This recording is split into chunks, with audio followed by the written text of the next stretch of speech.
आप सभी को नमस्कार। मेरे ऑनलाइन क्लासेस में आप सबका स्वागत है। पिछले 3 वीडियो जो मेरे आए थे उसके माध्यम से आपने मानव भूगोल का अर्थ एवं परिभाषा, प्रकृति अध्ययन क्षेत्र और विकास के बारे में जाने थे। आज एक बार फिर से मैं हाजिर हूँ राजस्थान बोर्ड की कक्षा 12वीं की भूगोल विषय के अंदर दूसरा पाठ लेकर के। दूसरे पाठ का नाम है विश्व की प्रमुख जनजातियाँ। इस लेसन के अंदर आप विभिन्न जनजाति के बारे में जानेंगे, जैसे कि एस्किमो, बुशमैन, भील, गोंड आदि जनजाति के बारे में आपको इस पाठ में देखने को मिलेगा। तो शुरू करते हैं। पृथ्वी पर मानव को रहते हुए लाखों वर्ष बीत चुके हैं। इस लंबे काल में मानव ने प्राकृतिक वातावरण के साथ समायोजन करना सीखा है। मानव ने तकनीकी विकास के साथ साथ वातावरण समायोजन में तीव्र गति से परिवर्तन किया है। विश्व में आज भी कुछ ऐसे क्षेत्र हैं जिनमें कई जनजातियां आदिम ढंग से अपना जीवन यापन कर रही है। जैसा कि आप सबको पता है, कई वर्षों से मानव इस पृथ्वी पर रह रहा है और लंबे समय से मानव इस पृथ्वी पर रहते हुए प्राकृतिक वातावरण के साथ में उसने समायोजन करना सीख लिया है।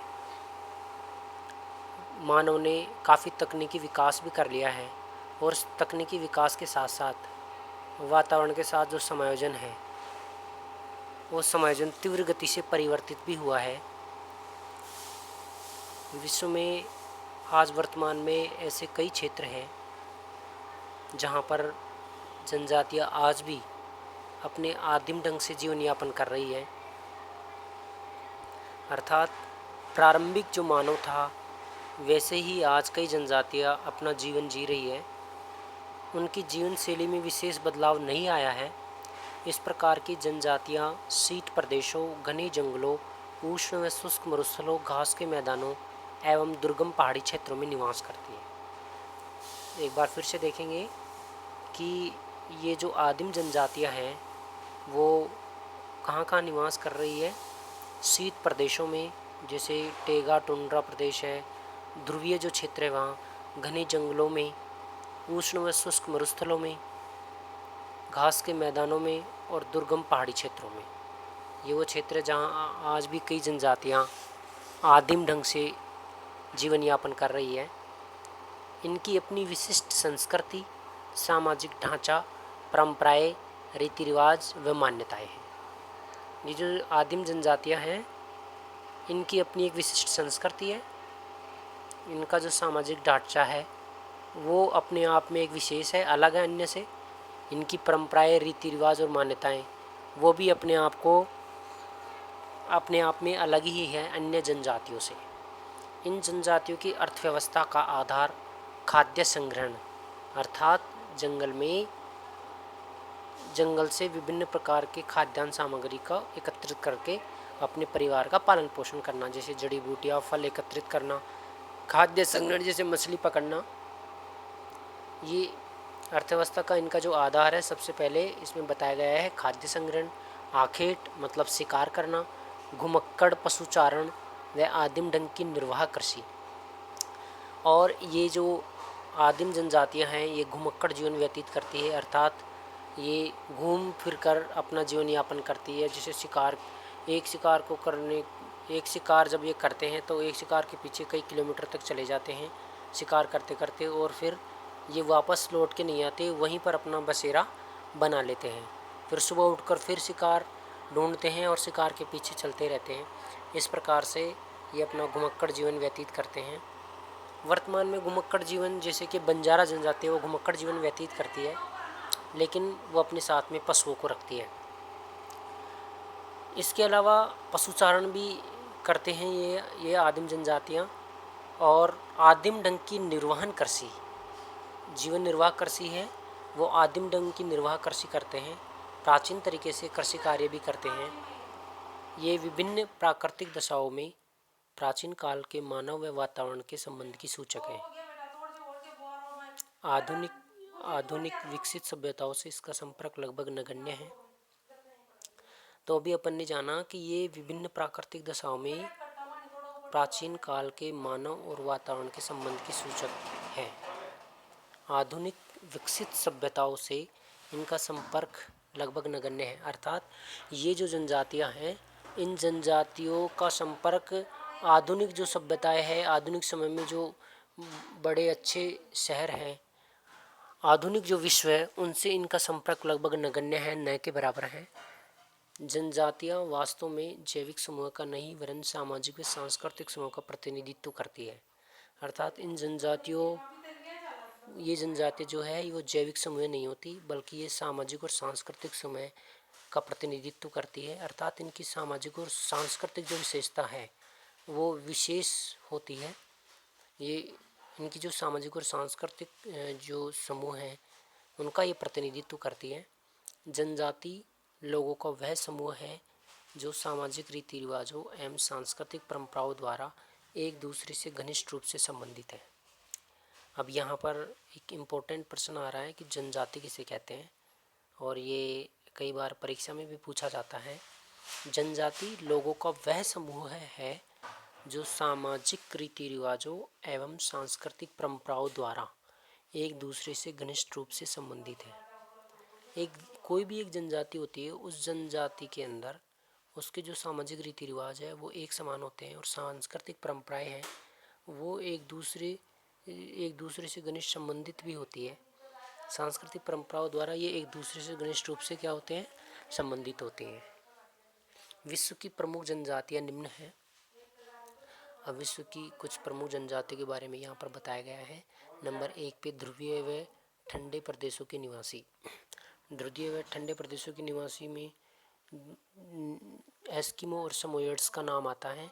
ये एस्किमो और समोयड्स जनजातियाँ ध्रुवीय व ठंडे प्रदेशों में निवास करती है। नंबर 2 पे विषुवत-रेखीय सघन वनों के निवासी। इसमें पिग्मी सेमांग सकाई जनजातियाँ आती है। नंबर 3 पे उष्ण व शुष्क कालहारी मरुस्थल के निवासी अफ्रीका महाद्वीप में, इसमें आते हैं बुशमैन जनजाति। उष्ण कटिबंधीय घास क्षेत्रों के निवासी, इन क्षेत्रों में निवास करते हैं मसाई व बद्दू जनजाति। नंबर 5 पे समशीतोष्ण कटिबंधीय घास क्षेत्रों के निवासी किर्गिज जनजाति। नंबर 6 दुर्गम पहाड़ी व पठारी क्षेत्रों के निवासी भील, गोंड, संथाल, मीणा, नागा व अन्य जनजातियाँ। तो ये विभिन्न क्षेत्रों में निवास करने वाले विभिन्न जनजातियाँ हैं। इस अध्याय में हम विश्व की एस्किमो, बुशमैन तथा भारत की भील व गोंड जनजातियों का विस्तार से अध्ययन करेंगे। तो इस पार्ट में आपको एस्किमो के बारे में जानने को मिलेगा, बुशमैन के बारे में जानने को मिलेगा, और भारत की भील और गोंड जनजाति के बारे में इस पार्ट में आपको पढ़ने को मिलेगा। सबसे पहले अपन पढ़ने जा रहे हैं एस्किमो जनजाति के बारे में। आर्कटिक प्रदेश में मानव आज भी विकास की प्रारंभिक अवस्था में है। आर्कटिक प्रदेश अर्थात आर्कटिक महासागर के चारों ओर का जो क्षेत्र है वो आर्कटिक प्रदेश कहलाता है। आर्कटिक प्रदेश में आज जो मानव है वो विकास की प्रारंभिक अवस्थाओं में ही है। आखेट, मछली पकड़ना व संग्रहण एस्किमो की आजीविका का मुख्य आधार है। एस्किमो जनजाति जो है वो अपनी आजीविका के लिए आखेट करती है, अर्थात शिकार करती है, मछली पकड़ने का काम करती है और खाद्यान्न संग्रहण का काम करती है। एस्किमो का शाब्दिक अर्थ कच्चा मांस खाने वाला तथा बर्फीले प्रदेश के निवासी के रूप में होता है। एस्किमो का जो शाब्दिक अर्थ है उसका अर्थ है कच्चा मांस खाने वाला। ये कई बार परीक्षा में ये प्रश्न पूछा जाता है कि एस्किमो का शाब्दिक अर्थ क्या है, कच्चा मांस खाने वाला। तथा एक अन्य और इसका अर्थ निकालते हैं वो है बर्फीले प्रदेश के निवासी के रूप में। तो ये आपको समझ में आ गया होगा कि एस्किमो का अर्थ क्या है, कच्चा मांस खाने वाला तथा बर्फीले प्रदेश के निवासी के रूप में। ये एस्किमो जनजाति की महिला है जो यहाँ पर चित्र दिखाया गया है। एस्किमो जनजाति मंगोल प्रजाति से संबंधित है। एस्किमो का चेहरा सपाट व चौड़ा। यहाँ पर उसकी शारीरिक बनावट के बारे में बताया गया है। एस्किमो का चेहरा सपाट व चौड़ा, त्वचा का रंग पीलापन लिए भूरा, बाल भद्दे व काले, कद मझला, नाक चपटी, आँखें गहरी, कत्थई व तिरछी होती है। इनका जबड़ा भारी, मुँह चौड़ा तथा दांत सफ़ेद व मजबूत होते हैं। शरीर हष्ट-पुष्ट व पुट्ठे मांसल होते हैं। इस प्रकार से ये इनकी शारीरिक बनावट है। कई बार एग्जाम में 1 नंबर का प्रश्न पूछ लिया जाता है कि एस्किमो की शारीरिक बनावट को स्पष्ट कीजिए। ये एस्किमो की शारीरिक बनावट की क्या विशेषता होती है, इस प्रकार से प्रश्न पूछा जाता है। ये घोर संकट काल में भी अपनी स्थिरता, गंभीरता व विवेक को अडिग बनाए रखते हैं। ये स्वभाव से सरल व हंसमुख प्रकृति के लोग हैं। ये उनकी कुछ प्रकृति के बारे में बताया गया है। अब अगला पॉइंट है अपना निवास क्षेत्र, एस्किमो का निवास क्षेत्र। एस्किमो जनजाति के लोग कहाँ निवास करते हैं? एस्किमो जनजाति प्रारंभ से ही आर्कटिक व टुंड्रा प्रदेशों तक ही सीमित है। इस क्षेत्र में अलास्का से लेकर बेरिंग जल डमरू मध्य तक इसका विस्तार है। जैसा कि पहले ही आप जान चुके हैं कि एस्किमो जनजाति प्रारंभ से ही आर्कटिक व टुंड्रा प्रदेशों तक ही सीमित है। आर्कटिक वह क्षेत्र है जो आर्कटिक महासागर के चारों ओर का जो स्थलीय भाग है, जिसमें साइबेरिया, ग्रीनलैंड और कनाडा का उत्तरी जो क्षेत्र है, अलास्का का जो क्षेत्र है, वो सम्मिलित है। यह जो जनजाति है आर्कटिक के पास में जो साइबेरिया का जो क्षेत्र है उसके पास में टुंड्रा जो क्षेत्र है वहाँ तक ही सीमित है। इस क्षेत्र में अलास्का से लेकर बेरिंग जल डमरू मध्य तक इसका विस्तार है। अलास्का जो कि अमेरिका का भाग है वहाँ से लेकर के और बेरिंग जल डमरू मध्य जो है उत्तरी अमेरिका और एशिया के बीच में स्थित जो जल डमरू मध्य है उसको बेरिंग जल डमरू मध्य के नाम से जाना जाता है। इसको आपने कक्षा 11 में पढ़ा था। ये अलास्का, कनाडा, ग्रीनलैंड व उत्तरी साइबेरिया क्षेत्रों में रहते हैं। तो सबसे प्रमुख बात यह है कि ये एस्किमो जनजाति के लोग कहाँ निवास करते हैं? अलास्का, कनाडा, ग्रीनलैंड व उत्तरी साइबेरिया क्षेत्रों में। अलास्का और कनाडा का जो क्षेत्र है उसका चित्र आप मानचित्र में देख पा रहे होंगे। अलास्का का जो उत्तरी और पश्चिमी भाग है वहाँ, और कनाडा के जो संपूर्ण उत्तरी भाग है वहाँ पर एस्किमो जनजाति निवास करते हैं। उसके अलावा ग्रीनलैंड का जो दक्षिणी तटवर्ती भाग है वहाँ पर एस्किमो निवास क्षेत्रों को दर्शाया गया है। आगे विस्तृत टुंड्रा प्रदेश में निवास करने वाले लोगों को उत्तरी कनाडा में, ग्रीनलैंड में एस्किमो, स्कैंडिनेविया में लैप्स तथा उत्तरी साइबेरिया में समोयॉड्स या कुछ चकचिवतुंग नाम से जाना जाता है।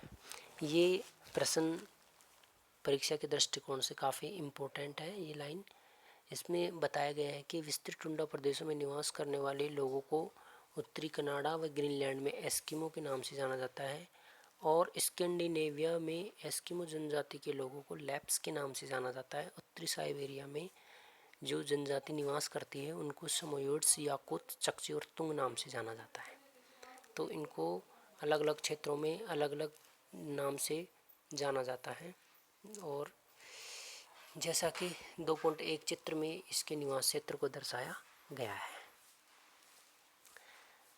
निम्न तापमान, बर्फीली आंधियाँ व कम रोशनी युक्त तथा कठोर जलवायु में लगभग 10 लाख एस्किमो विगत 10,000 वर्षों से रह रहे हैं। जहाँ पर एस्किमो जनजाति के लोग निवास करते हैं वहाँ पर तापमान काफ़ी कम होता है। 0 डिग्री वहाँ पर बर्फ़ जमी रहती है, 0 डिग्री से नीचे तापमान रहता है। वहाँ पर बर्फीली आंधियाँ चलती है, कम रोशनी युक्त तथा कठोर जलवायु होती है। ऐसी जलवायु में लगभग 10 लाख एस्किमो पिछले 10,000 वर्षों से निवास कर रहे हैं। इस प्रदेश में जाड़े की ऋतु बहुत लंबी व ग्रीष्म ऋतु बहुत छोटी होती है, क्योंकि यहाँ पर हमेशा बर्फ़ जमी रहती है। इस कारण यहाँ पर जाड़े की ऋतु जो है वो बहुत लंबी होती है और ग्रीष्म ऋतु बहुत छोटी होती है। वार्षिक औसत तापमान 0 डिग्री सेल्सियस से भी नीचे रहता है।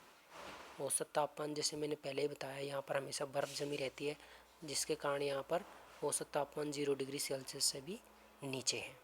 पेड़ों के अभाव में यहाँ बर्फ़ की आंधियाँ चलती हैं। यहाँ पर पेड़ न के बराबर हैं, पेड़ नहीं होते हैं, इस कारण यहाँ पर बर्फ़ की आंधियाँ चलती हैं। वर्षा हिम के रूप में होती है। अगर यहाँ वर्षा होती है तो हिम के रूप में होती है। यहाँ पर तरल जल के रूप में यहाँ पर वर्षा नहीं होती, केवल बर्फ़ ही गिरती है। कठोर जलवायु के कारण वनस्पति का अभाव रहता है, अर्थात यहाँ पर वनस्पति नहीं है। केवल ग्रीष्मकाल की अल्प अवधि में शैवाल, काई, लाइकेन आदि रंग बिरंगी फूलों की वनस्पति उग आती है। अर्थात यहाँ बड़े पेड़ नहीं होते, यहाँ छोटे छोटे शैवाल टाइप, काई और लाइकेन जैसे रंग बिरंगी फूलों की वनस्पति उगाती है। ध्रुवीय भालू, आपने कई जगह चित्रों में देखा होगा, ध्रुवीय भालू, लेमिंग, खरगोश, कस्तूरी मृग, कैरीबाऊ, रेंडियर, लोमड़ी, भेड़िए, कुत्ते आदि क्षेत्र के प्रमुख प्राणी जात हैं। समुद्र में सील, हेल, वालरस, वालरस को सी लाइन भी कहते हैं, जैसे विशालकाय मछलियाँ पाई जाती है। अर्थात यहाँ पर ये प्राणी जात है जो कि एस्किमो निवास क्षेत्रों में ये सभी प्रकार के जीव जंतु वहाँ पर मिलते हैं। रेंडियर, रेंडियर एक प्रकार का एक ऐसा जीव है कि ये रेंडियर से एक गाड़ी भी खिंचवाते हैं, जो बर्फ़ पे चलने वाली गाड़ी होती है। लेमिंग, लेमिंग के बारे में कक्षा 11 में आपने पढ़ा था, महाद्वीपीय विस्थापन सिद्धांत में। आगे है एस्किमो जनजाति का आर्थिक क्रियाकलाप। आर्थिक क्रियाकलापों में सबसे पहले है आखेट। शिकार करना एस्किमो के जीविकोपार्जन का एकमात्र साधन है। ये शीतकाल व ग्रीष्मकाल में विभिन्न विधियों से शिकार करते हैं। तो एस्किमो लोग शीतकाल में अलग प्रकार से आखेट, अलग प्रकार से मछली पकड़ने का कार्य करते हैं और बसंत काल में उनकी जो टेक्निक है वो अलग होती है। तो सबसे पहले शीतकालीन आखेट के बारे में अपन पढ़ने जा रहे हैं।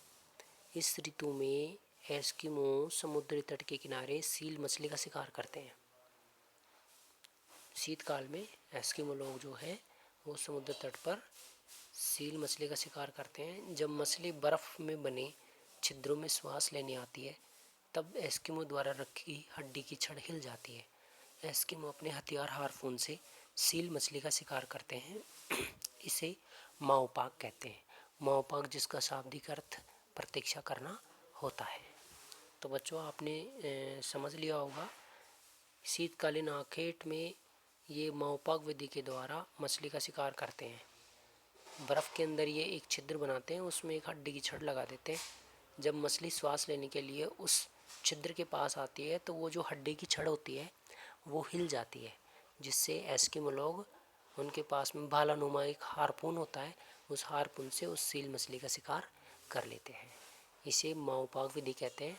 माओपाक का अर्थ प्रतीक्षा करना होता है। इसका अर्थ प्रतीक्षा करना इसलिए है क्योंकि जब ये मछली का शिकार करते हैं तो उनको उस छिद्र पर एकदम नज़र गड़ाए रखनी होती है और वो उस मछली के आने का इंतज़ार करते हैं, प्रतीक्षा करते हैं। इसी वजह से इसका नाम माओपाक विधि रखा गया और इसका अर्थ होता है प्रतीक्षा करना। शिकार की दूसरी विधि इतुरपाक है, जिसके अंतर्गत शिकारियों द्वारा दो छिद्र बनाए जाते हैं। एक छिद्र में एक व्यक्ति सील को चारा डालकर बुलाता है तथा दूसरे छिद्र में दूसरा व्यक्ति संकेत मिलते ही हार्पून से शिकार कर लेता है। सील मछली न केवल भोजन प्रदान करती है, तो आपने इतुरपाक विधि में जाना, उसमें दो छिद्र किए जाते हैं। एक छिद्र के अंदर तो चारा डाला जाता है और दूसरे छिद्र के अंदर दूसरा व्यक्ति संकेत मिलते ही क्या करता है, हार्पून से मछली का शिकार कर लेता है। सील मछली न केवल भोजन प्रदान करती है वरन जलाने के लिए ईंधन भी देती है। सील की चर्बी अन्य जीवों की चर्बी की तुलना में तुरंत व अधिक देर तक जलती है और ताप भी अधिक देती है।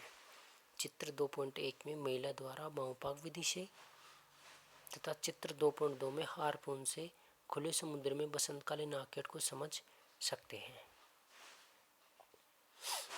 तो बच्चों आपने शीतकालीन आखेट में दो विधियाँ जानी। एक विधि है माओपाक विधि और दूसरी विधि है इतुरपाक विधि। माओपाक विधि में एक छिद्र होता है जिसमें हड्डी की छड़ लगी होती है और उसमें संकेत मिलते ही हार्पून से एस्किमो द्वारा शिकार कर लिया जाता है। इतुरपाक विधि में दो छिद्र होते हैं जिसमें एक व्यक्ति एक छिद्र में चारा डालता है और दूसरा व्यक्ति हार्पून लेकर के संकेत मिलते ही दूसरे छिद्र में मछली के दिखने पर हार्पून से उसका शिकार कर लेता है। अब यहाँ पर सील मछली के महत्व के बारे में बताया गया है। सील मछली न केवल भोजन प्रदान करती है वरन वो जलाने के लिए ईंधन भी देती है। सील की चर्बी अन्य जीवों की चर्बी की तुलना में तुरंत व अधिक देर तक जलती है और ताप भी अधिक देती है। सील मछली के महत्व के बारे में पिछली बार इसमें से प्रश्न भी आया था माध्यमिक शिक्षा बोर्ड में कि एस्किमो के जीवन में सील मछली का क्या महत्व है। तो ये एक इम्पोर्टेंट है। माओपाग, इतुरपाग और सील मछली का महत्व, ये तीनों 3 प्रश्न बन रहे हैं, ये तीनों ही इम्पोर्टेंट है। आगे है बसंतकालीन आखेट। मार्च में सील मछलियाँ श्वास लेने हेतु बाहर आकर धूप सेकने लगती है, उनका शिकार किया जाता है। बसंतकालीन आखेट को उतोक कहते हैं। तो सिंपल सी बात है कि मार्च के महीने में सील मछलियाँ श्वास लेने जब तट के पास में धूप सेकने आती है तो ये एस्किमो लोग उनका शिकार करते हैं। इस बसंतकालीन आखेट को ही उतोक कहा जाते हैं। कई बार ये शिकारी कुत्तों की मदद से सील मछली का शिकार करते हैं। इस ऋतु में चमड़े से बनी नाव को परिवहन के लिए काम में लेते हैं, अर्थात चमड़े की नाव भी होती है, उनको ये काम में लेते हैं, जिसे कयाक कहते हैं। ग्रीष्म काल में एस्किमो लोग कैरिबो का धनुष बाण से शिकार करते हैं। एक बारहसिंगा होता है, ग्रीष्म काल में ये लोग धनुष बाण की सहायता से उस बारहसिंगे का शिकार करते हैं। खरगोश, बतख व चिड़ियों का शिकार हल्के भाले से फेंक कर करते हैं। उनके पास एक भाला होता है जो हल्का होता है, जिसके माध्यम से ये खरगोश का, बतख का और चिड़िया का शिकार करते हैं। रेंडियर, जिसका पहले भी जिक्र आया, रेंडियर संपत्ति व सामाजिक स्तर का मापदंड भी है। एस्किमो लोगों के जीवन में सील मछली का अधिक महत्व है। ये अभी आपने सील मछली के महत्व के बारे में पहले भी जाना। सील के खाने के लिए मांस, सील से क्या क्या प्राप्त होता है एस्किमो लोगों को? सील से खाने के लिए मांस, कपड़े बनाने के लिए खाल, तंबू बनाने के लिए खाल, ईंधन के लिए चर्बी, स्लेज गाड़ी बनाने के लिए हड्डियाँ तथा धागे के रूप में तात प्राप्त होती है। तो ये सील मछली से ये लोग विभिन्न चीज़ें प्राप्त करते हैं। यहाँ पर तात से मतलब है खाल को तार के रूप में काट करके उसको काम में लेना। अगला बिंदु है भोजन। कच्चा मांस इनका प्रमुख भोजन है। भोजन का स्रोत सील, व्हेल, सी लायन है। छोटी मछलियों व स्थलीय जीव जंतुओं से भी भोजन प्राप्त होता है। तो ये जो भोजन है, जिस प्रकार से ये शिकार करते हैं सील मछली का, तो सील मछली तो इनका भोजन का मुख्य स्रोत होगा ही। उसके अलावा ये व्हेल मछली को भी खाते हैं और सी लायन को भी खाते हैं। इसके अलावा छोटी मछलियों और स्थानीय जीव जंतुओं से भी ये भोजन प्राप्त करते हैं। वस्त्र। एस्किमो के वस्त्र मुख्यतः कैरिबो की खाल से बने होते हैं।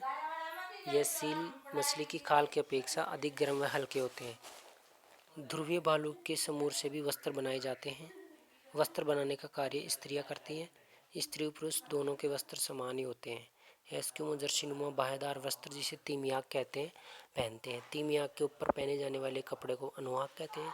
सील की खाल से बने जूतों को कार्मिक या मुक्लुक्स कहते हैं। तो वस्त्र, एस्किमो जनजाति जो है वो कैरिबो की खाल से बने हुए वस्त्र पहनते हैं। इसके अलावा सील मछली की खाल की अपेक्षा वो अधिक और हल्के होते हैं कैरिबो की खाल के बने हुए वस्त्र। ध्रुवीय भालू के जो समूर है, ध्रुवीय भालू के जो बाल होते हैं, उनसे भी ये लोग अपने वस्त्र बनाते हैं और वस्त्र बनाने का काम स्त्रियां करती हैं। इन जनजातियों की जो स्त्री हो या पुरुष हो, उन दोनों के जो वस्त्र होते हैं वो एक समान ही होते हैं। एस्किमो की जो जर्सीनुमा बाहेदार वस्त्र होता है उसको तीमियाक कहते हैं, जिसे स्त्री व पुरुष दोनों ही पहनते हैं। तीमियाक के ऊपर एक और कपड़ा पहना जाता है जिसे अनोहाक कहते हैं। सील की खाल से जूते भी बनाए जाते हैं और ये लोग सील की खाल के बने हुए जूते भी पहनते हैं, जिनको कार्मिक या मुक्लुक्स कहा जाता है। कई बार एग्जाम में पूछा जाता है तीमियाक के बारे में, अनोहाक के बारे में, कार्मिक या मुक्लुक्स के बारे में।